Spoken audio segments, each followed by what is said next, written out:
আল্লাহ রাব্বুল আলামিন মানুষের একটা দুর্বল জায়গায় আঘাত দিয়েছেন। কাউকে যদি আপনি নিজের আয়ত্তে রাখতে চান, তার ওই গোপন জায়গায় আপনি আঘাত দেবেন, ও এমনি নরম হয়ে যাবে। আল্লাহ আমাদেরকে লাগাম টেনে ধরেছেন আমাদের দুর্বল জায়গায় আঘাত দিয়ে। ওয়ালাকাদ খলাকনাল ইনসানা মিন সুলালাতিন মিন তিন। অবশ্যই আমি আল্লাহ মানুষকে বানিয়েছি মাটির নির্যাস থেকে। আমাদেরকে আল্লাহ মাটি দিয়ে বানাননি, বানিয়েছেন মাটির নির্যাস দিয়ে। একজনকেই তিনি মাটি দিয়ে বানিয়েছেন, তিনি আমাদের আদি পিতা হযরত আদম আলাইহিস সালাম। সূরা রহমানের ভেতরে আছে মিন সালসালিন কাল ফাখর, শুকনা ঠনঠনে মাটি দিয়ে আমি আদমকে বানিয়েছি। এদের তাফসিরে পড়লাম, এরা কি করে? আরে এত মানুষ এসেছেন, সমস্যা তো এই জায়গায়। কিছু মানুষ বাড়ি চলে যান। হ্যাঁ, এত মানুষ হলে ঝামেলা না বলতো। কিছু মানুষ বাড়ি চলে যান, আবার কালকে তো আর নেই, আবার আগামী বছর আসবেন আপনারা। কিছু মানুষ এসে তারা দাঁড়িয়ে আছেন, জায়গা পাচ্ছেন না, বাড়ি চলে যান। যান, আপনাদের ছুটি দিয়ে দিলাম। আমার ভাইরা একটু ভালো করে দাঁড়িয়ে আছেন, দাঁড়িয়ে থাকেন, একটু শুনতে দেন মানুষকে। দেখেন তো কত মানুষ বসে আছে। এ ভাই কম ব্যস্ত, এ বাবুল ভাই, এরপরও 1-1.5 ঘন্টা বসে আছে, আর আপনারা কি শুরু করেছেন? কত মানুষ বিভিন্ন জায়গায় শুনতেছে জানেন আপনি? আপনি যদি বারবার ডিস্টার্ব করেন, আমি তো ভুলে যাব।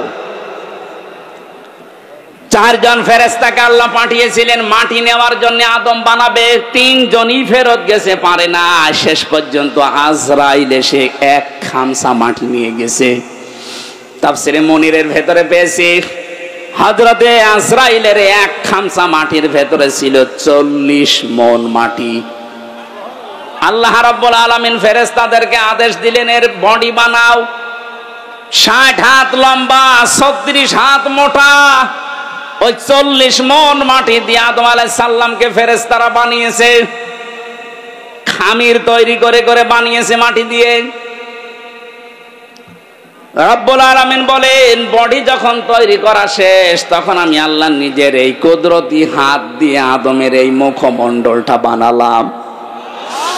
লাকাদ খলাকনাল ইনসানা ফি আহসানি তাকওয়িম। সবচাইতে সুন্দর, এই জন্য মানুষের এই চেহারাটা এত সুন্দর করে আমি আল্লাহ এখানে লেপন দিয়েছি, এত সুন্দর করে সাজিয়েছি। পৃথিবীর কোন সৃষ্টিকে এত সুন্দর করে আমি বানাইনি। আপনি মানুষের চেহারার দিকে তাকিয়ে দেখেছেন কত সুন্দর? সুন্দরী মানুষকে দেখে অনেকে ক্ষুধা পর্যন্ত মিটে যায়। আমাদের নবী মুহাম্মদুর রাসূলুল্লাহ, হযরত ইউসুফ নবী আলাইহিস সালাম, তাদের চেহারা দেখে মানুষ না খেয়ে থাকতে পারতো, হাত কেটে ফেলেছে, টের পায়নি চেহারা দেখে। সুবহানাল্লাহ বলতে পারেন? ওই জামানার মিশরের মেয়েরা বলেছিল, হাজা মালাকুন কারীম, এটা মানুষ না, এটা সম্মানিত ফেরেশতা। পৃথিবীতে মেয়েদেরকে আল্লাহ এত সুন্দর সুন্দর করে বানিয়েছেন। আমাদের আদি মাতা হযরত আদম আলাইহিস সালামের স্ত্রী, আমাদের মা যিনি হযরতে হাওয়া আলাইহিস সালাম, পৃথিবীর বিশ্ব সুন্দরীর তালিকায় তার নাম। তাফসিরে কাবীরের ভেতরে দেখবেন এত সুন্দর বর্ণনা আছে, হযরতে হাওয়াকে আল্লাহ এত সুন্দর করে বানিয়েছিলেন। আজকের দুনিয়ার বিশ্ব সুন্দরীকে দেখে মানুষ মাথা পাগল হয়ে যায়। হাওয়া আলাইহিস সালাম তাদের তুলনায় 100 ভাগ সুন্দরী ছিল। কথা বলে না কেন? মেয়েদের রূপ সৌন্দর্য যদি প্রদর্শন করা এটা বিষয় হতো, যে দেখানোর জিনিস, তাহলে হাওয়া আলাইহিস সালাম মানুষকে দেখিয়ে বেড়াতো। অথচ আজ অনেকে লাইন খোলে, নিজের বউ যদি সুন্দরী হয় ও দিশায় পায় না করবে কি, আর আল কাতরা মাখায়, উলট পালট জিনিস মাখিয়ে মোটরসাইকেলে করে নিয়ে মানুষকে দেখায় যে জিনিস আমার আছে। তো জিনিস আছে, আমি করব কি? কথা বলে না কেন? সম্মানিতা মা বোন যারা এসেছেন, আপনার সৌন্দর্য, আপনার সাজগোজ, আবার বলেন, আপনার সৌন্দর্য, আপনার সাজগোজ, এটা শুধু আপনার স্বামীর জন্যে। স্বামী বাদ দিয়ে পৃথিবীর কাউকে যদি প্রদর্শন ইচ্ছায় আপনি দেখান, কিয়ামতের দিন আপনি জান্নাতের সুঘ্রাণও পাবেন না। যেহেতু এখন রাষ্ট্রীয়ভাবে পর্দার আইন দেশে নেই, এই জন্য অনেকে অনেকভাবে চলছেন। আমরা যারা পুরুষ মানুষ আছি, আমাদের এখানে 2টা ঔষধ আজকে থেকে খাওয়া লাগবে। আমি সহ যারা আছি প্রত্যেকে এই 2টা ঔষধ খেতে চাই। কি? তাহলে জেনা থেকে বেঁচে থাকতে পারবেন। চোখের জেনা, সূরা নূর 18 নম্বর পারা 12 নম্বর পৃষ্ঠা 7 নম্বর লাইনের 30 নম্বর আয়াতে আল্লাহ ঔষধ দিচ্ছেন, ওয়াকুল লিল মুমিনিনা ইয়াগুদ্দু মিন আবসারিহিম ওয়া ইয়াহফাযু ফুরুজাহুম যালিকা আযকা লাহুম ইন্নাল্লাহা খাবীরুম বিমা ইয়াসনাউন। রাব্বুল আলামিন বলেন, হে নবী মুমিন পুরুষদেরকে বলেন তারা যেন পরনারী থেকে তাদের চক্ষুকে নিম্নগামী করে। আর 14 জন মহিলা আপনি দেখতে পারবেন। কয়জন? আরো জোরে বলেন, বলেন। 1 নম্বরে আপনার আপন মা, ওই পাতানো মা না, আপন খালা, পাতানো খালা না। অনেকে ধর্ম খালা পাতিয়েছে, খালার মেয়ে আছে এই জন্য কথা বলছেন এখানে। এমনি খালা বলে না, মেয়ে আছে খালার, এই জন্য খালা, ধর্ম খালা। 2 দিন পরে খালা হয়ে যায় শাশুড়ি। এই কথা বলছেন এখানে। এলাকায় এরকম মানুষ নেই? এখনো কাদের ধর্ম খালা আছে হাত তোলেন তো। ও এই একজনের। ও মনে হয় খালার মেয়ের সাথে গল্প করছে।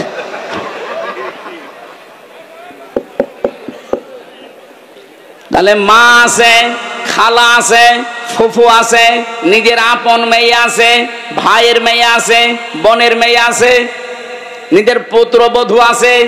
এরকম 14 জন মহিলা বাদ দিয়ে পৃথিবীর কোন মহিলা যদি সামনে পড়ে, যদি সত্যি জেনা থেকে বাঁচতে চান, সঙ্গে সঙ্গে আল্লাহর ঔষধ নিজের চোখ নিম্নগামী করা লাগবে। হ্যাঁ, দেখতে যত সুন্দর হোক, যাই হোক, তাড়াতাড়ি চোখ নামিয়ে ফেলবেন। এটা যদি সর্বোচ্চ 15 দিন করতে পারেন, আপনি একটা অনির্বচন সুখ পাবেন। আপনি বোঝেন অনির্বচন কি? এই যে পাখি যখন নিজের ডানা এভাবে বিছিয়ে দেওয়ার পরে ফল করে দেয়, ডাউন করে ফল করার পরে দেখবেন ওর নিচে বাচ্চারা কিচির মিচির আওয়াজ দেয়। কেন দেয় বলেন তো? কারণ এই পরগুলো এত মোলায়েম, এত সফট, এত কোমল, এত নরম, একটার সাথে যখন আরেকটা লেগে যায়। আল্লাহ কোরআনে উদাহরণও দিয়েছেন, আখফিদ লাহুমা জানাহাদ-যুল্লি মিনার রাহমা। এই যে জানাহুন মানে ডানা, জানাহুন মানে কি? আল্লাহ ডানা পাখির কাছ থেকে ধার করে আমাদের লাগিয়ে দিচ্ছেন, যে দুনিয়ার বান্দা বান্দিরা তোর মার বাবার জন্য তোর ডানাটা এভাবে বিছিয়ে ধর। শুধু বিছিয়ে ধরবে না, ফল করে দিবি। আখফিদ না মানে ডানা ডাউন করার পরে ফল করে দেওয়া। আল্লাহ হেলিকপ্টারের ডানা, প্লেনের ডানা, আমাদের নিজেরও ডানা আছে। ডানা না হাত, এই হাতের কথা নিজের না ইয়াদুন। কেন জানাহুন দিলেন? কারণ আমাদের হাতের ভেতরে নরম কিছু নেই, সবই শক্ত হাড়। কথা বলেন না কেন? আর পাখির ডানার ভেতরে এমন নরম সফট কোমল পর আছে, পালক আছে, একটার সাথে আর একটা যখন লাগে ওটা এত সুন্দর মোলায়েম হয়ে যায়। ওর নিচে বাচ্চারা যখন আশ্রয় নেয় কোনো শত্রু থেকে বাঁচার জন্যে, ওরা মনে করে অন্তত আমাদের কেউ আর দেখতে পারছে না, তখন একটা কিচির মিচির আওয়াজ দেয়। বাংলায় এটাকে বলা হয় অনির্বচন সুখ।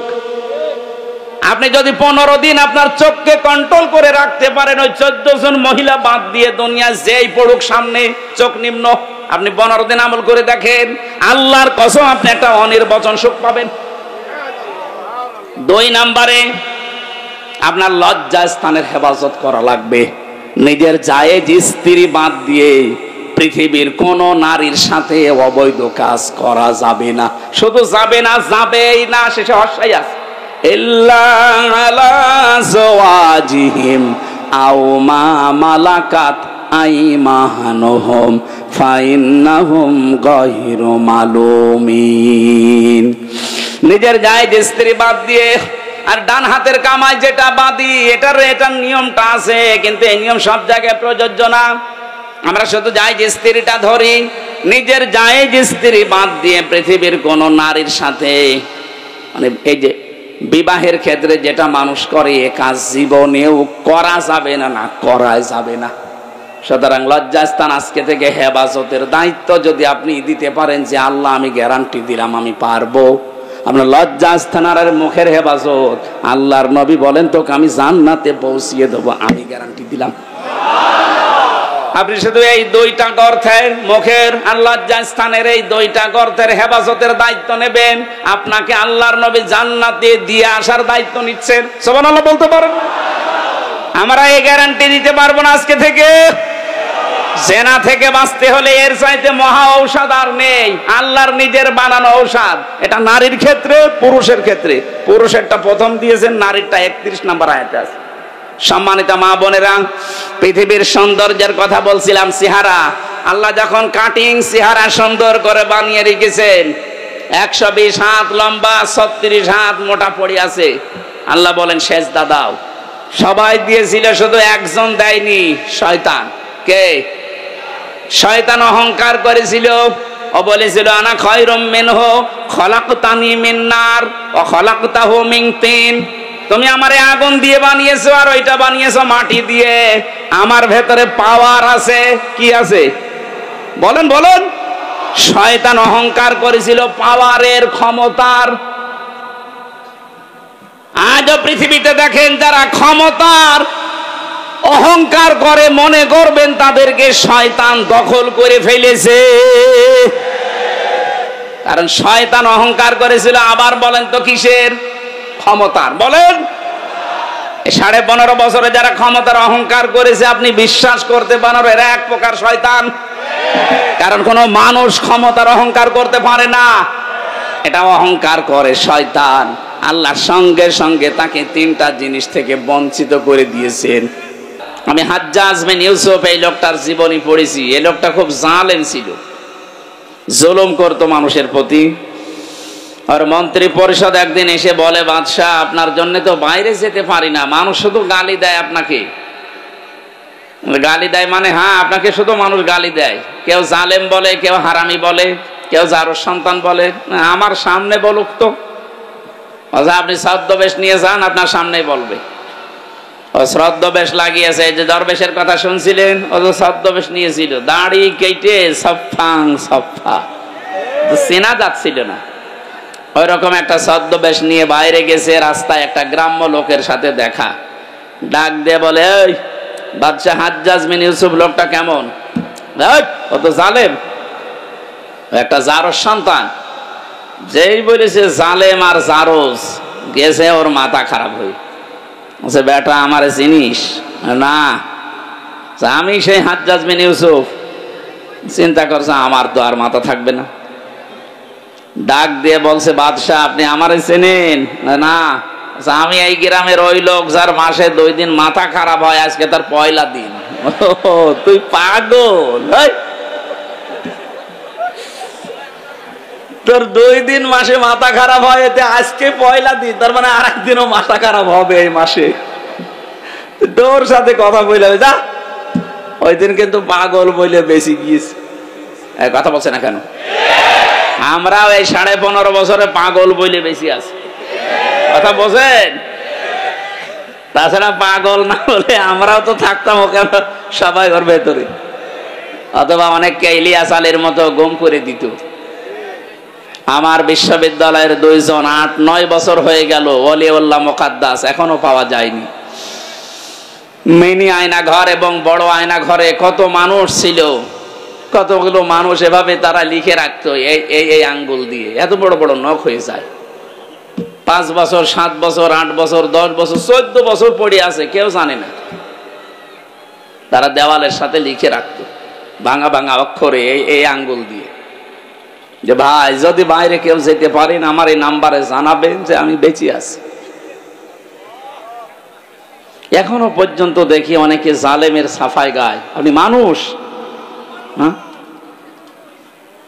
এ বাংলাদেশের 18 কোটি মানুষের যদি জালেমদের মাফ করে দেয়, ব্যারিস্টার আরমানের বউ জীবনও মাফ করবে না। আপনি বাস্তবতা বোঝেন কিছু? কত ঝড় গেছে এই মানুষগুলোর উপরে। আমার 10 দিনে আমার জীবন শেষ, আর তারা আজ 10 বছর 8 বছর। আলেমদেরকে যত অপমান করেছিল আল্লাহ ডবল অপমান এখন তাদেরকে করছে। এই জন্য সাবধান থাকবো আমরা। আলেমরা নবীর ওয়ারিস সরাসরি, আল উলামা ওয়ারাসাতুল আম্বিয়া, নবীর উত্তরাধিকারী তারা। নবীর গায়ে হাত দিলে যা হতো আলেমদের গায়ে হাত দিলে তাই হবে। আলেম আবার আলেমের মতো হওয়া লাগবে। আলেম যদি আবার জালেমের চাইতে খারাপ হয় তো ওরে পিটানোই ভালো। আলেম ছিল না জালেমদের পক্ষে? কথা বলে না কেন? ওই রকম আলেম না। কত বড় দুর্নীতিগ্রস্ত হলে দেশটা যে জাতীয় মসজিদের ইমামও পালিয়ে যায়। আবার কোথায় নামাবেন দেশটা বলেন? একটা মসজিদের ইমাম, তাও বাংলাদেশের কেন্দ্রীয় মসজিদ, জাতীয় মসজিদ, তার ইমামও পালিয়ে গেছে। এসেছিল আবার জোর করে ইমামতি নেওয়ার জন্য, জনগণ জুতা দিয়ে পিটিয়েছে। পরের দিন আবার স্ট্যাটাসও দিয়েছে যে জনগণ জুতা মেরেছে কিন্তু আমার গায়ে লাগেনি। আরে শয়তান, বাড়ি একেবারে জায়গা মতো তো, এই জন্য এরকম কথা বলে। লজ্জা শরম তো কিচ্ছু নেই। কি কথা বলে না? আমার মনে হয় ম্যাডাম খালেদা জিয়া যা বলেছিল যে নামটা পাল্টানো দরকার, আসলে ওই নাম পাল্টানো দরকার। এটা অভিশপ্ত নাম। নামটার ভেতরে কেমন যেন একটা অভিশপ্ত জিনিস লুকিয়ে আছে। কি গয়কার পয়াকার, বাকিটা বললাম না। এই নাম কোনদিন মুসলমানরা রাখে? মুসলমানরা রাখবে গোলাপ, অন্তত গোপাল বাদ দিয়ে গোলাপগঞ্জ দেওয়া দরকার। একটা ফুলের নাম যেন একটু সুঘ্রাণ আসে। এই জন্য পাগল বলে যারা এতদিন অন্তত বেঁচে আছি, আমাদের শিক্ষা নেওয়া দরকার আজকেই। এই জালেম যারা বিদায় নিল, এই জালেমদের পরিণতি কি হয়েছে আল্লাহ আমাদেরকে একটু দেখিয়েছেন। সূরা নমল 19 নম্বর পারা 20 নম্বর পৃষ্ঠা 7 নম্বর লাইনের 52 নম্বর আয়াত। এই কথা বলে কি এত? আর মোবাইলটা কেটে নেন।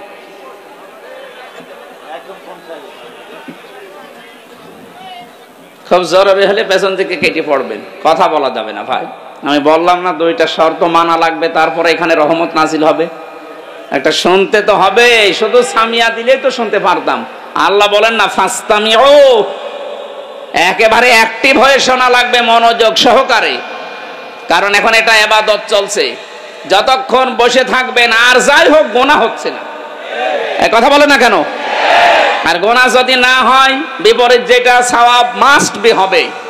এক একটা অক্ষর শুনবেন 10টা করে নেকি পেয়ে যাবেন। সুবহানাল্লাহ বলতে পারেন না? আল্লাহ রাব্বুল আলামিন বলেন ফাতিলকা বুয়ুতুহুম খাবিয়াতাম বিমা যালামু। এখানে যারা আলেম বসে আছেন, আল্লাহ হযরত লূত আলাইহিস সালামের কাহিনীটা নবীকে জানিয়েছেন, আমাদেরকে শোনাচ্ছেন কেন? আল্লাহ যেন তার আঙ্গুল দিয়ে ভাবে দেখাচ্ছেন। ফাতিলকা বুয়ুতুহুম, বাইতুন না, বহু বচন দিয়েছেন। আল্লাহ বলেন এই সেই ঘরগুলো, খাবিয়াতান, আমি জনশূন্য করে দিয়েছি, পরিত্যক্ত বানিয়ে দিয়েছি। বিমা যালামু, এই জালেমদের জুলুমের কারণে। কারণ যে জমিনে জুলুম করা হয় ওই জমিনটা পর্যন্ত আল্লাহর কাছে অভিশপ্ত হয়ে যায়। একটা কত বাস্তব। 2024 5 আগস্টের বিকাল 5টা বাজতে বাজতে আল্লাহ মনে হচ্ছে আমাদেরকে চোখে আঙ্গুল দিয়ে দেখিয়েছে। কথা বলেন না কেন? আপনি একটু তাকিয়ে দেখেন জালেমদের যত বাড়ি ঘর সারা বাংলাদেশে। তো আমি ঘুরছি 630টা থানার প্রায় জায়গায় আমার যাওয়া শেষ। আমি এই 3 মাস কয়েকদিনের ভেতরে ঘোরাঘুরি করে যা দেখলাম, জালেমদের কোনো বাড়ি এ দেশে আর নেই। আপনি আমার কুষ্টিয়ার দিকে তাকান, হানিফের বাড়ি। কুষ্টিয়ায় হানিফ সাহেবের বাড়ি কয়েকদিন আগেও আমি পাশ দিয়ে আসলাম, দেখলাম জাতীয় টয়লেট হয়ে গেছে। একবারে 4-5 জন করে যাচ্ছে, কেউ এদিকে কেউ এদিকে কেউ এদিকে কেউ এদিকে, মনে হচ্ছে জামাতবদ্ধ টয়লেট চলছে। আল্লাহ কেন এমন করে দিলেন? আল্লাহ পাক বলেন ইন্না ফি যালিকা লাআয়াতাল লিকাউমিন ইয়ালামুন। আলেম ভাইরা বলেন তো এখানে লামে তাকিদ দিয়ে আল্লাহ কি বুঝিয়েছেন? যত তাফসীর আমি মিলিয়েছি এই লাম তাকিদের সাথে আধুনিক তাফসীরের মুফাসসির একরাম বলতে চাচ্ছেন আল্লাহ যেন আপনাদেরকেও দেখাচ্ছেন পৃথিবীর মানুষেরা সাবধান, এর ভেতরে কিন্তু শিক্ষা আছে যদি জ্ঞানী হয়ে থাকো। কি শিক্ষা আমরা নিতে পারি? এই 15.5 বছরে ওদের এত গভীরে শিকড় ছিল জালেমদের। আপনি তাকান, একেবারে দারোয়ান থেকে শুরু করে সংসদ পর্যন্ত সব জায়গায় ওদের লোক সেট করা ছিল, এমনকি এ কারাগারেও। কথা বলেন না কেন? এ কারাগারে আলেমদের কষ্ট দেওয়ার জন্য আলাদা কিছু মানুষ ওদের সেট করা ছিল। সুব্রত বালা, দেবদুলাল, আমি নিজে পেয়েছি এদের আচরণগুলো। এ মানুষগুলো এমনি সাধারণ মানুষের সাথে যা করে, আমার আর মামুনুল হক আলেম যারা ছিলাম তাদের সাথে আচরণ আলাদা করে। আল্লাহ রাব্বুল আলামিন বলেন এখানে ওদের শিকড় সব জায়গায় ওরা গেঁথে রেখেছিল।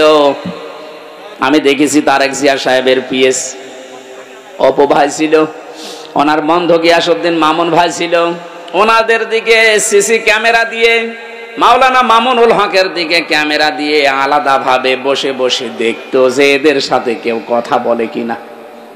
আরে জালেমরা এমনিতেই তো জুলুম করিস, এরপরে আবার সবকিছু বন্ধ করে দিয়ে এই 3টা বছর আমাদেরকে যোগাযোগ করতে দেয়নি। ফাঁসির আসামিরা 7 দিন পর পর সরকারের টেলিফোনে কথা বলতো, আর আলেম যারা আমরা 76 জন ছিলাম আমাদের জন্য সব বন্ধ। জামাত ইসলাম আর হেফাজতে ইসলাম নাম শুনলেই বলতো না, এদের যোগাযোগ বিচ্ছিন্ন। আপনার চেয়ার এমনি পড়ে যায়নি, আল্লাহ নিজে মনে হচ্ছে ফেলে দিয়েছে।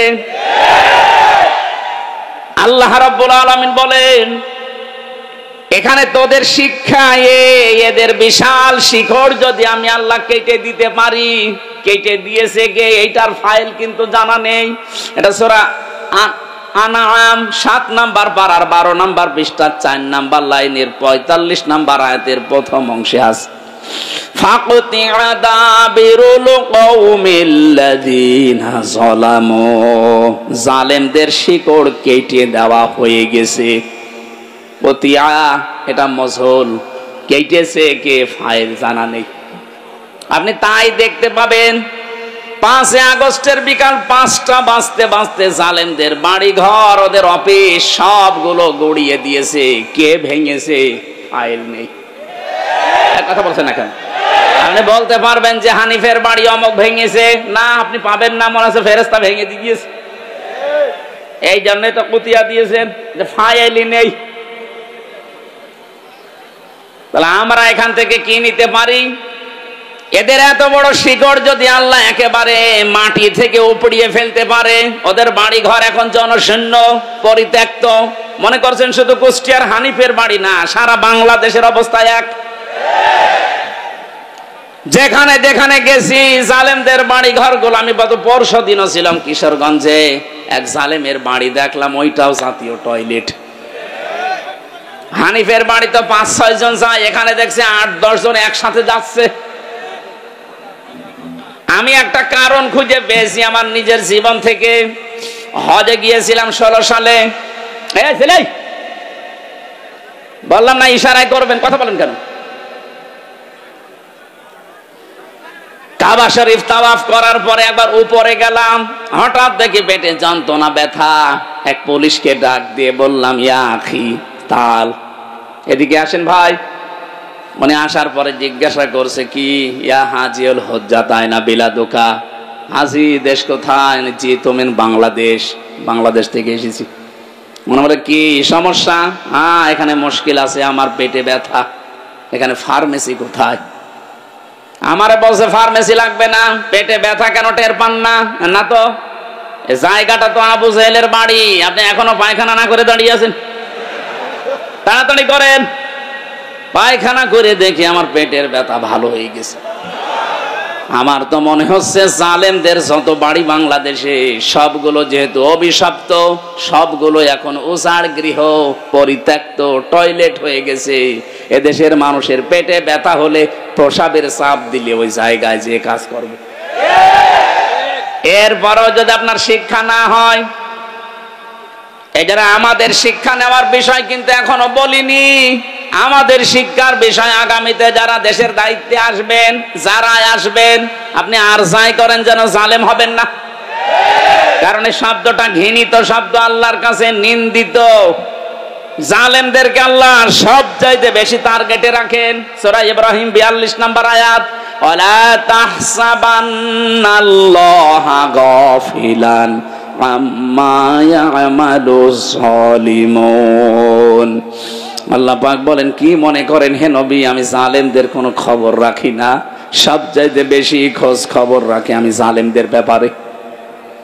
এই জন্য আমরা সামনে যারা আসি আমি আহ্বান জানাচ্ছি, খুব ভালোবাসি আপনাদের, সে যেই হোক, সামনে যারা চেয়ার পাবেন তারা আর যাই করেন বাংলাদেশে জুলুম করবেন না।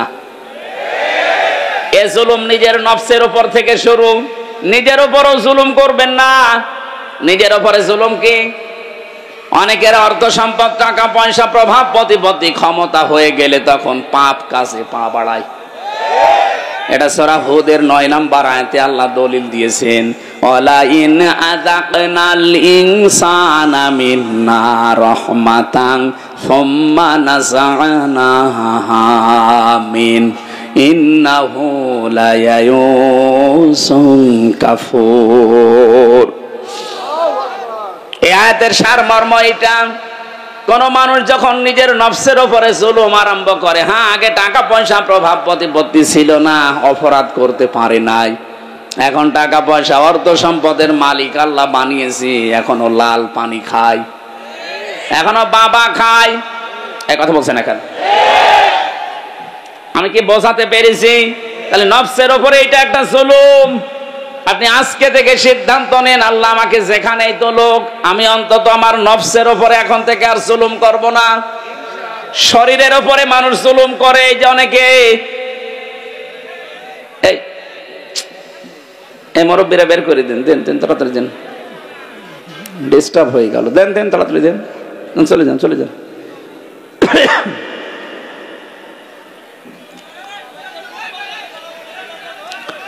নিজের শরীরের সাথে যারা জুলুম করি আমরা, ভারতের এই পিনআপ করা পত্রিকাগুলো যখন আসতো, আকাশ সংস্কৃতির নামে ওলট পালট সিনেমা, থিয়েটার, নভেল, নাটক, এগুলো দেখে নিজেকে কন্ট্রোল করতে না পেরে অনেকে হস্তমৈথুন করে নিজের যৌবন নষ্ট করে ফেলে। না এ গাজীপুরে নেই? আছে মানে এই যে হারবালের পোস্টার, তার প্রমাণ। ইন্ডিয়া হারবাল, কলকাতা হারবাল, ও ছাতা দিয়ে কি হবে? আপনি তো আগেই মেশিন শেষ করে ফেলেছেন। ও বলছে ঠিক, তার মানে ও মনে হয় শেষ না। এটা আপনি শরীরটা শেষ করলে, আপনি কি জানেন ৭০ ফোঁটা রক্ত দিয়ে 1 ফোঁটা বীর্য তৈরি হয়? আপনি কোন কারণে এগুলো দেখবেন আর করবেন? আজকে থেকে তাওবা করে ফিরে আসা লাগবে। এই মোবাইলে এমন দৃশ্য রাখা যাবে না যেটা নিজে দেখলে আনন্দ পান, অন্য দেখলে লজ্জা পান। এরকম দৃশ্য নেই। যাদের মোবাইলে আছে এই মুহূর্তে ডিলিট করা লাগবে। করেন, তাড়াতাড়ি করেন। এখন যদি আপনি মোবাইল বন্ধ হয়ে যায়, ডিলিট করতে পারছেন না, বাড়িতে যেটা নিজে দেখলে আনন্দ পান, অন্য কেউ দেখলেই লজ্জা পান, এমন দৃশ্য থাকলেই ডিলিট করবেন। কারা কারা হাত তোলেন? ওরে আল্লাহ রে, হাত মান। মুরব্বী মানুষ 2 হাত তুলিস। কে আছে আপনার মোবাইলে? নাউজুবিল্লাহ মিন যালিক। যুবক মানুষ হাত তুলে তো মারা যায়। আপনি আমার দাদার বয়সী, আর আপনি 1 হাত না তুলে 2 হাত তুলেছে, মনে হচ্ছে ওর মোবাইলে সব মমতাজ ভরা। না, এসব রাখা যাবে না ভাই।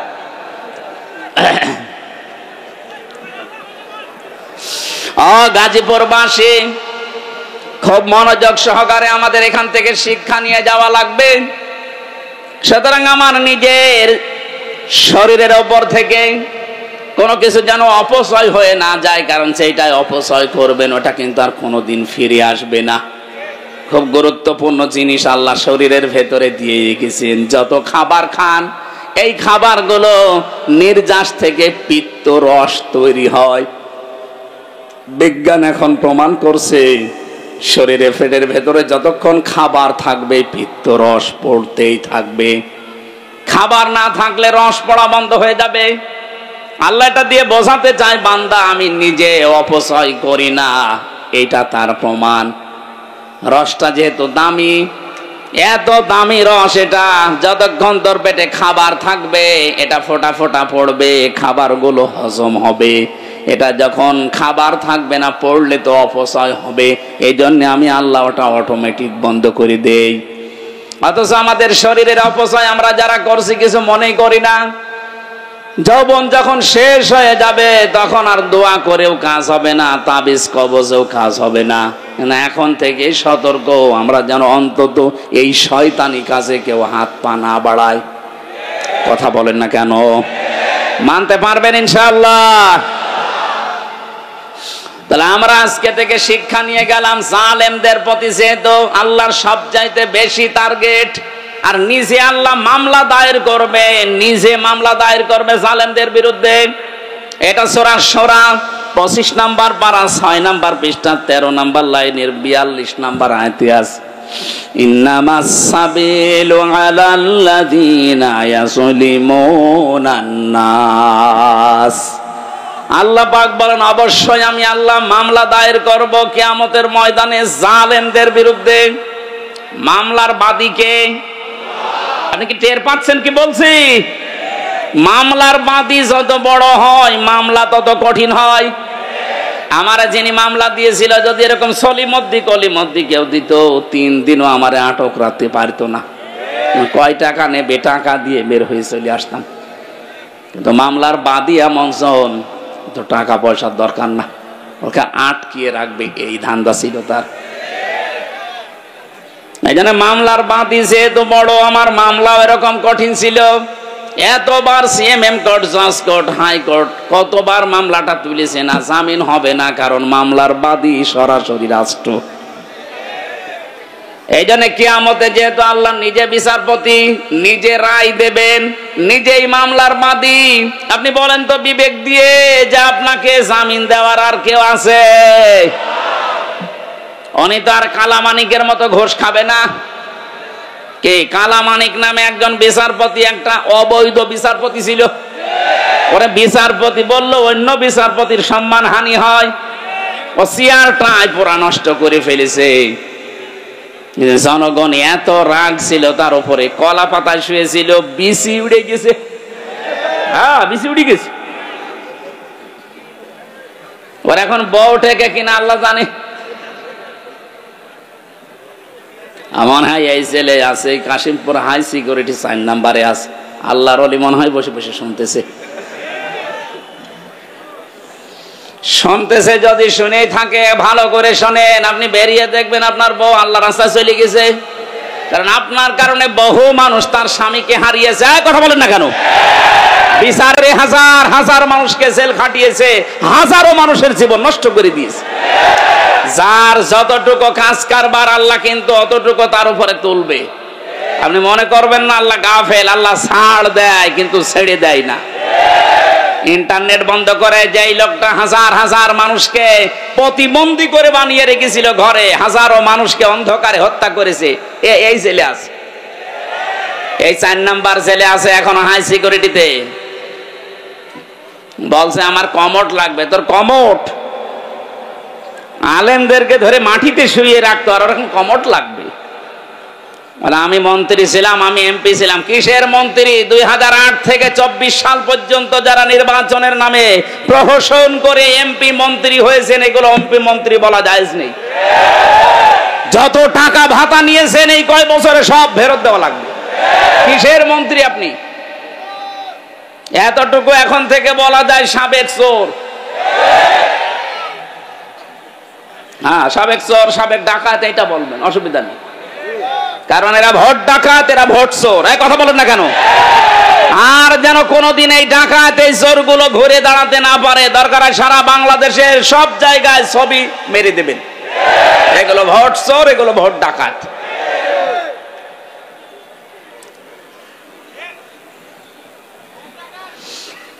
গাজীপুরবাসী জালেমরা যেহেতু আল্লাহর মামলার আসামি, আমি আয়াতটা পড়ার পরে চিন্তা ভাবনা করলাম, আল্লাহ কিন্তু ইয়াজলিমুন আল মুসলিমুনা দেয়নি, দিয়েছে না, ইয়াজলিমুন আন নাস। আল্লাহ বলেন শুধু মুসলমানদের উপরে যারা জুলুম করবে তারাই কিন্তু আল্লাহর মামলার আসামি না, যারা মানুষ হয়ে মানুষের অধিকার নষ্ট করে তাদের উপরে জুলুম করে ওরা আল্লাহর মামলার আসামি। আজকেও দেখলাম ভারতে সংখ্যালঘু নির্যাতন চলছে, এমনকি আমাদের কলিজার সবচাইতে দামি জায়গা যেটা মসজিদ সেইটা ভেঙে দিচ্ছে। সারা পৃথিবীর 57টা মুসলিম রাষ্ট্রকে আমরা আহ্বান জানাচ্ছি, সবাই ঐক্যবদ্ধ হন। 200 কোটি মুসলমান এই পৃথিবীতে আছে, হিন্দু মাত্র 120 কোটি।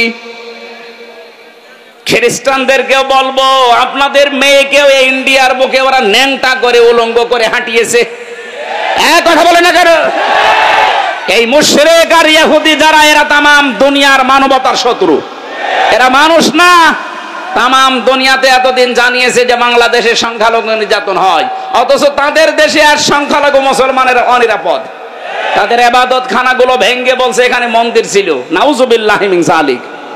আমরা ঢাকার স্বামীবাগের ইসকন মন্দিরকে যদি এখন দাবি তুলি যে 500 বছর আগে এটা মসজিদ ছিল, নেন ঠেলা, ভেঙে দেবো এখন।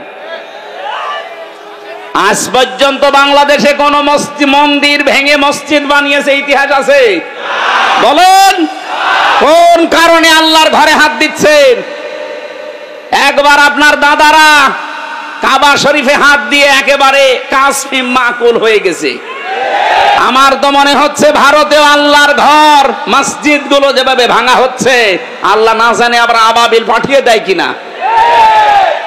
আমাদের ইমানের দাবি এখন সারা বিশ্বের 200 কোটি মুসলমানের ভারত বয়কট করা লাগবে, কোনো দরকার নেই ওদের। ওরা এখন কান্নাকাটি অলরেডি আরম্ভ করেছে। আজকে ওদের পেঁয়াজ, ওদের আলু সব বর্ডারে পৌঁছে যাচ্ছে, নেমে পড়েছে অলরেডি তারা রাজপথে। যে একজন এই উশৃঙ্খল, একজন বেয়াদব মানুষের কারণে আজ আমরা অনেক মানুষ না খেয়ে মরছি। আমাদের দেশকে তামাম দুনিয়ায় কালার করার জন্য বলে এই দেশে হিন্দু মুসলমান দাঙ্গা। কিসের দাঙ্গা? এই যে সৌহার্দ্য পরিবেশে এই দেশে বাস করি আমরা, পৃথিবীতে কোন দেশে এমন নেই। বিশ্বের বহু দেশ তো ছোট বয়সে ঘুরলাম, কই এত সুন্দর সাম্প্রদায়িক সম্প্রীতি নিয়ে বাস করার দেশ পৃথিবীতে নেই। অথচ এইটাকে পুঁজি করে আজ ডক্টর মোহাম্মদ ইউনূসকে বিপদে ফেলার জন্য, তাকে ভয় দেখানোর জন্য বারবার নতুন নতুন ইস্যু তৈরি করছে। যারা পালিয়ে গেছে ওরা তো বসে নেই। আমি এই দেশে যে দ্বিতীয়বার স্বাধীন হওয়ার পরে সিঙ্গাপুর, মালয়েশিয়া এই সমস্ত দেশগুলোতে মাহফিলে গিয়েছিলাম। যে হোটেলে উঠে হোটেল থেকে নামার পরে দেখি 2 জন শয়তান। কি গো, ও আগেই যে বসে আছে ওখানে, ও মনে হয় ভাব দেখেই পালিয়েছে। ওরা ঘরে বসে বসে গুটি চালতেছে। আপনার এই ষড়যন্ত্রের ফাঁদে পা দেবেন না, তাহলে কিন্তু গোপালগঞ্জের মতো পেছনে বাঁদরের মতো লাল হয়ে যাবে। ষড়যন্ত্রের ফাঁদে পা দিয়ে কি লাল হয়েছে দেখেননি? এমন পিটানো পিটিয়েছিল আর্মিরা। ওই কয়েকদিন কেউ গোপালগঞ্জ থেকে ঢাকায় যদি আসে, বসে আসলে 300 টাকা, দাঁড়িয়ে আসলে 1000 টাকা। আপনি এখনো ওই ফাঁদে পা দেওয়ার জন্য দান্দায় আছেন, আপনি টের পাচ্ছেন বাস্তবতা কোথায়? আর ওদের এক সাংবাদিক কয়েকটা আছে, তার ভেতরে যে মলম বিক্রেতা একজন, এই হকার সাংবাদিক ময়ূখ রঞ্জন, এরে মনে হয় 50 জন মিলে জন্ম দিয়েছে। তাছাড়া তো এরকম উল্টা পাল্টা কথা একটা দেশ নিয়ে বলা সুস্থ মানুষের দ্বারা সম্ভব না। কথা বলেন না কেন? খালি আজে বাজে কথা ওর মুখ দিয়ে বের হয়। এখন শুনছে নাকি চট্টগ্রাম নিয়ে নেবে। আরে ভাই, চট্টগ্রাম নিয়ে নেবেন মানে আপনি কি যৌতুক চান? আর মেয়ে তো পালিয়ে গেছে, যৌতুক কিসের? পালানো মেয়ের আবার যৌতুক আছে? হ্যাঁ, পালানো মেয়ের যৌতুক কিসের? বিয়েই তো মানি না। কারণ যার সাথে গেছে ও তো ফুল হাতা, আর আমাদের হাফ হাতা। ফুল হাতার সাথে হাফ হাতা যায়? আমি এই শব্দটা শুনেছিলাম এই জেলে আসার পর। এখানে যে জেলার ছিল দেবদুলাল, ওটা হচ্ছে ফুল হাতা। ও যেই দিনই আসতো জনগণ বলতো ওই ফুল হাতা আসতেছে। ওই তখন বুঝলাম যে ও ফুল হাতা কি আর হাফ হাতা কি। এতদিন পর্যন্ত আপনি বলতেন যে আমাদের স্বামী স্ত্রীর সম্পর্ক, আরে ভাই স্বামী স্ত্রীর সম্পর্ক হয় কি করে? ও দাদা তো ফুল হাতা, এত মুসলমানি দিয়ে তারপরে স্বামী স্ত্রী। তো এ যে বয়স দাদা, আর এখন মুসলমানি দিলে খুঁজে পাওয়া যাবে? গোড়া থেকে কেটে বাদ দিয়ে দেওয়া লাগবে। আমি আর নিচে নামলাম না। এদেশের চট্টগ্রাম না, 1 ইঞ্চি জায়গা যদি কেউ ঝামেলা করেন, 7 সিস্টার কিন্তু উল্টাপাল্টা হয়ে যাবে। বাংলাদেশের মুসলমানদের আর কিছু না থাক, এদের যা ঈমান আছে যতটুকু নামাজ পড়তে না পারে, এদের যা ঈমান আছে, এদেশের 18 কোটি মানুষ যদি বাংলার 1 ইঞ্চি মানুষের জন্য জীবন দিতে হয়, 36 কোটি নিয়ে মরবো আমরা। ভোগও দেখেছে। ঠিক আছে ভাই।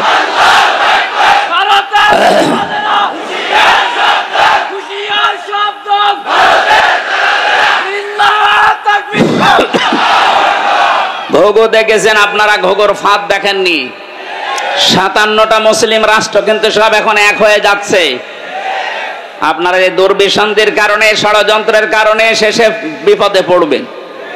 আমরা আপনাদেরকেও ভালোবাসি। ভারত আমাদের শত্রু না, কারণ সেখানে আমাদের মুসলমান ভাইরা আছে। কিছু উগ্র আছে, এদের কারণে দেশটা ধ্বংস হয়ে যাচ্ছে। আপনারাও সোচ্চার হবেন, আগামীতে কোনো উগ্র যেন চেয়ারে বসতে না পারে। মানুষ হয়ে বসুক, অসুবিধা নেই। এই জন্য যারা মানুষের উপরে আজ তাদের অধিকার নষ্ট করে দিচ্ছেন, ধর্মীয় প্রতিষ্ঠানগুলো আপনি ভেঙে দিচ্ছেন, আপনি মানুষ। গোবিন্দ পরামানিক পর্যন্ত আজকে এই বিবৃতি দিয়েছে যে এ কি শুরু করেছে। বাংলাদেশে তো কোনো মুসলমান হিন্দুদের কোনো মন্দির ভেঙে মসজিদ বানিয়েছে আমরা তো দেখি না, প্রমাণও নেই। আপনারা কি শুরু করেছেন? তামাম দুনিয়া থেকে আজ ঘৃণা জানাচ্ছে। লজ্জা নেই তো ঘৃণা করবে কি? লজ্জা তো থাকে ইমানদারের। আল হায়াউ শুবাতুম মিনাল ঈমান। লজ্জা নেই, ঈমান নেই। ওর তো ঈমানই নেই, তো লজ্জা থাকবে কি করে? আমার ভাইরা, আমি যেহেতু আয়াত পড়েছিলাম, জালেমরা আল্লাহর মামলার আসামি, সুতরাং 15.5 বছরে যারা জুলুম করেছেন, আপনি আর যাই মনে করেন, আপনি কিন্তু আল্লাহর মামলার আসামি। বলেন, 1628 জন মানুষ ছিল এই বাংলাদেশের দায়িত্বে। এই 1628 জন মানুষই আমি মিলিয়ে দেখেছি, এরা প্রত্যেকেই হয় জালেম না জালেমের দোসর। এই কথা বলেন না কেন? যারা জালেম, জালেমের দোসর, এরা সরাসরি মামলার আসামি কার? আল্লাহ মামলা দেবে আপনার বিরুদ্ধে। আপনি টের পাচ্ছেন? রাষ্ট্রের প্রধান মামলা দিয়েছিল, এই জন্য আলেমরা এতদিন কষ্ট পেয়েছে। আর আপনি কিয়ামতে সরাসরি আল্লাহর কেসের আসামি হবেন। তার মানে আপনি জেনে নিতে পারেন আপনি চির জাহান্নামী। এক কথা বললেন না কেন? পৃথিবীতে তারা 3টা অপরাধ করবে, আল্লাহ নিজে হাতে তাদেরকে 2টা করে শাস্তি দেবে। আমি এটা বানালাম, এটা সূরা ফুরকানের ভেতরে আছে 68 নাম্বার আয়াত। ও গাজীপুরবাসী, মনের খাতায় আজকে নোট করে নিয়ে যাবেন, যেহেতু এই আয়াতটা এখন খুব দরকার, এই জন্য বলছি। আবার বলছি, যারা দুনিয়ায় 3টা অপরাধ করবে তাদেরকে আল্লাহ নিজে ডবল শাস্তি দেবে। কয়টা? আরো জোরে। আয়াত নাম্বার সূরা ফুরকানের 68 নাম্বার আয়াত, 19 নাম্বার পারা, 4 নাম্বার পৃষ্ঠার 13 নাম্বার লাইনে আছে। এটা তাফসিরে ফি জিলালিল কোরআনে পাবেন। আল্লাহ রাব্বুল আলামিন বলেন, দেখেন তো গাজীপুরে আছে কিনা। ওয়াল্লাযীনা লা ইয়াদউনা মা'আল্লাহি ইলাহান আখার। আল্লাহ পাক বলেন, যারা আল্লাহকে ডাকে সাথে সাথে অন্য কাউকে ডাকে, তাদের শাস্তি হবে ডবল। এই যে আমার তাহেরি ভাই এখন নাই ধরা পড়েছে, কিন্তু এর আগে উনি যে জিকির করতো, আল্লাহর নামে জিকির করে, পাশাপাশি জিকির করতো কেল্লা বাবা, ফতে বাবা। এই কথা বলছেন আপনি, কোথায় কেল্লা কোথায় ফতে? আল্লাহর সাথে মিলিয়ে দিলেন। যেখানে আল্লাহ বাদে অন্য কারো নামে জিকির করা জায়েজ নেই। এই জেলে 4 নম্বরে আমার সাথে যে সোহেল চৌধুরী হত্যা মামলার আসামি মামুন ভাই ছিল, 25 বছর জেলে। আমরা রাত 2:30টা 3টায় উঠতাম তাহাজ্জুদের জন্য, উনি আমার নিচতলায় থাকতো, দেখতাম উনিও উঠে জিকির করছে, ইয়া রাসূলুল্লাহ ইয়া রাসূলুল্লাহ। কি গো, একদিন মাওলানা মামুনুল হক আর আমি ভাইকে ডাকলাম যে ভাই আপনি কি করেন? আমরা নামাজে দাঁড়িয়ে 1.5 পারা 2 পারা পড়ি, আমাদের ডিস্টার্ব হয়। আপনি কিসের জিকির করেন? বলছে রাসূলের ইশকে। রাসূলের ইশকে আপনি তাই বলি ইয়া রাসূলুল্লাহ ইয়া রাসূলুল্লাহ জিকির করবেন? ইয়া রাসূলুল্লাহ কোনো জিকির নেই, জিকির হবে আল্লাহর নামে। আর রাসূলের নামে আপনি পড়তে পারেন দরুদ। এই কথা বলছেন না কেন? তাও তো ইয়া রাসূলুল্লাহ না সাল্লাল্লাহু আলাইহি ওয়াসাল্লাম আপনি এতটুকু পড়েন। আপনি কিসের জিকির বানিয়েছেন? হয়তো ওনাকে কেউ শিখিয়ে দিয়েছিল তাহিরের মতো, এই কারণে এরকম পড়ত। পরবর্তীতে এই যে কিছুদিন আগে বের হয়ে গেছে, এখন সংশোধন হয়ে গেছে। আমরা চাই আমার এটা যেহেতু রেকর্ড হচ্ছে তাম বাংলাদেশে যাবে, আর এটা ব্রাহ্মণবাড়িয়া কুমিল্লা এই 2 জেলায় বেশি চলে। কারণ যত গরম সুন্নি, ঠান্ডা সুন্নি, মিঠা সুন্নি, শয়তান সুন্নি সব ওখানে। ওদেরকে সুন্নি নাম দিয়েছে কে?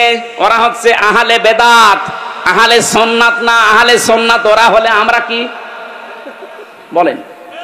ওরা যদি আহলে সুন্নাত হয় তে আমরা কি? ওরা ইসলামের ভেতরে যত নতুন নতুন জিনিস সব ঢুকিয়েছে, ওরা আহলে সুন্নাত না, ওরা আহলে বেদাত। আর বেদাত যারা করে তাদেরকে সালাম দেওয়া যায় না। নবীজি এত রাগ করবেন কিয়ামতে, ওদের সামনে আল্লাহর নবী পর্দা ফেলে দেবে ফেরেশতাদেরকে, বলবে এটাও তো আমার উম্মত। বলবে না, আপনি দুনিয়া থেকে আসার পরে ওরা কেল্লা বাবা ফতে বাবা জিকির বানিয়েছে।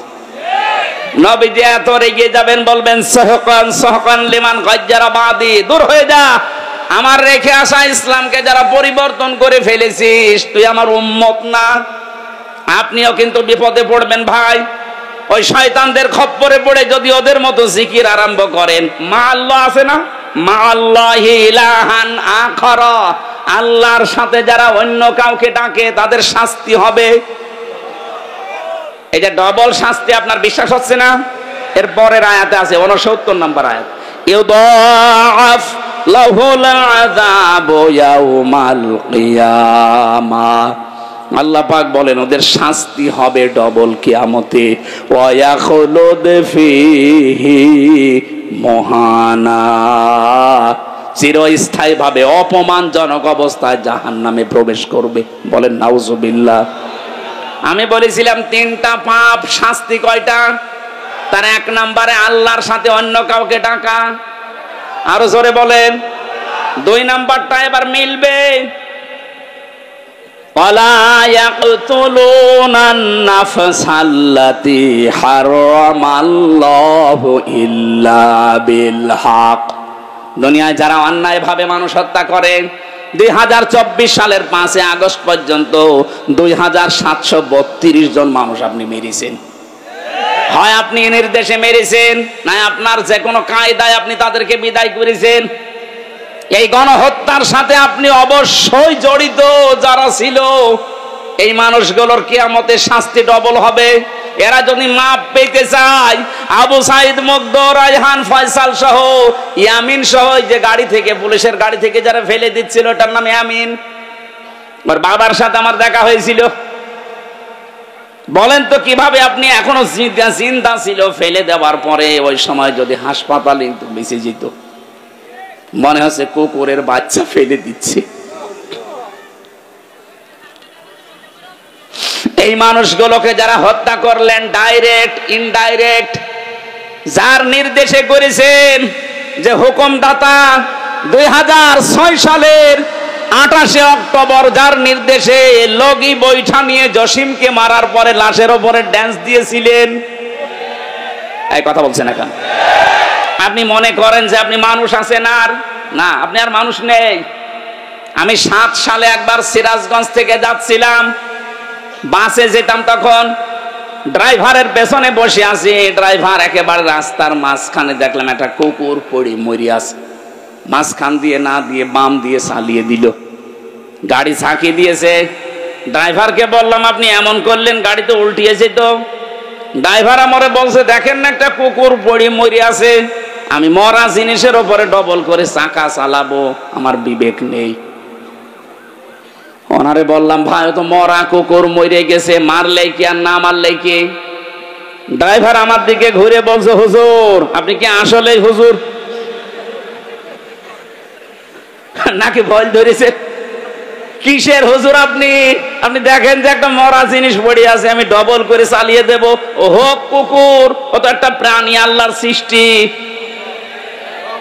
একটা মরা জিনিস কুকুর, তারপরও ওই লোকটা মারতে চায় না ডবল করে। বললাম নাম কি? হিন্দু একটা নাম বললো। বললাম আপনার ঈমান নেই, কিন্তু আপনার বিবেক আছে। আপনি ডবল করে মরা জিনিস মারতে পারেন না, আপনার বিবেকে বাধা দেয়।